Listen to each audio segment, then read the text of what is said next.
ఏంటి సుప్రజ అమ్మని పిలుస్తుంది? కొంపదీసి తెలిసిపోయిందా ఏంది? ఏ లేదు, తెలిస్తే పని మనిషి ఇంట్లోకి ఎందుకు తీసుకొస్తుంది? ఈ పిచ్చిదాన్ని ఎందుకు పట్టుకొచ్చినావు అమ్మ ఇంట్లోకి?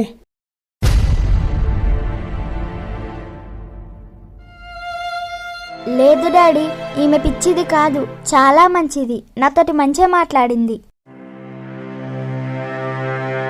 మన ఇంట్లో పని మనిషి కావాలని ఈమెను అడిగాను, కానీ మరి రానన్నది. నేనే బలవంతం పెట్టి తీసుకొచ్చాను. ప్లీజ్ డాడీ, నాకు రోజు స్కూల్కి లేట్ అవుతుంది. ఈమె ఇక్కడ ఉంటే నేను తొందరగా స్కూల్కి వెళ్ళొచ్చు.